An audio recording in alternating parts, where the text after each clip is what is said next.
My name is Sumi Sexton. I'm a family physician, and the AFP is important to me mainly because I'm incredibly fortunate to work with an amazing team of editors who inspire me regularly. I learn from them, and we can collaborate together to create the best evidence-based content for family physicians on the front line, family physician teachers, family medicine learners, and we all do this to improve the lives of our patients. Over the last several years, AFP has expanded its editorial team, and this has added diverse perspectives, new skill sets, and that's an incredible asset to the team. And that's largely been working with newer editors through the fellowship program and the resident and student representative program that I reinstituted. And it really helps us kind of put our fingers on the pulse of family medicine. It's helped us create the Spanish version of the AFP podcast.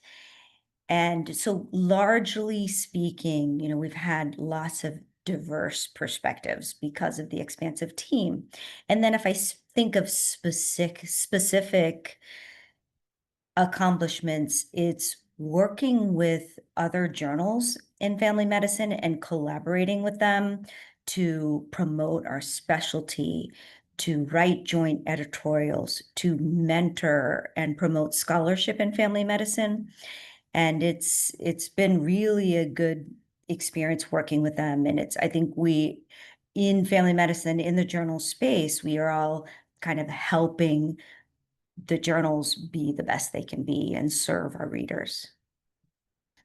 It's become so difficult to separate politics and medicine. It is. And a couple of years ago, we wrote an article, it's actually a two-part editorial, one written by family physicians who have an interest in philosophy. And I specifically sought them out because I wanted to talk to them about how do we address controversial topics in family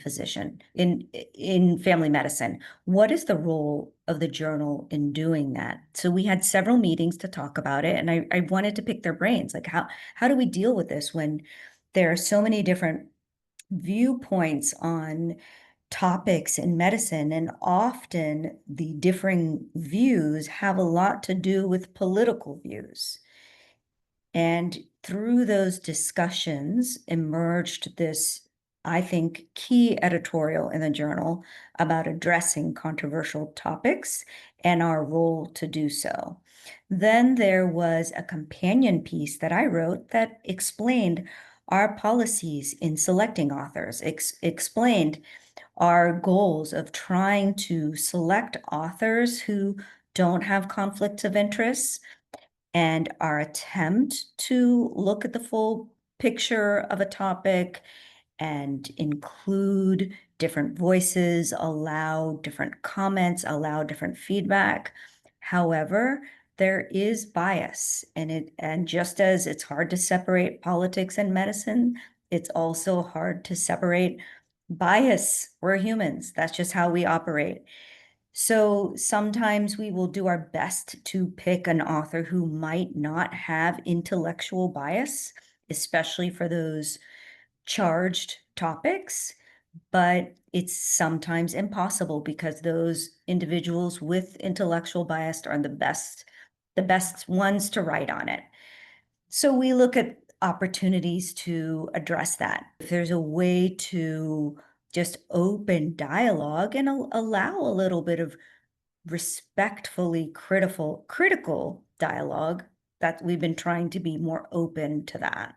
And then allow for certainly pro-con editorials. AFP is going to continue to do what we do best, which is creating the best evidence-based content to improve practice and improve the health of our patients and communities, and promoting scholarship so that our knowledge base will thrive. That's what AFP is going to continue to do, and we've done well at that. We're the #1 journal in primary care, and I see that continuing in a way that evolves to get that information, that same information that we're creating. Of course, the information itself will evolve.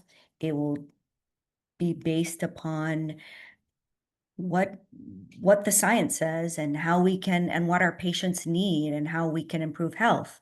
So just as it always has evolved, that will continue to evolve. But the biggest change will be how readers will digest that information, in what forms.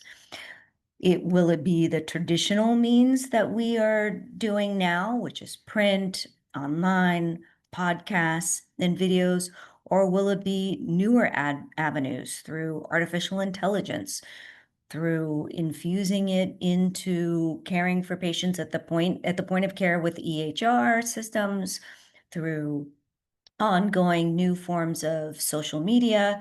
That is what's going to change. But I don't envision that the journal itself, the type of content, that is, I think that's going to be the most important thing that we have is evidence-based care for our patients.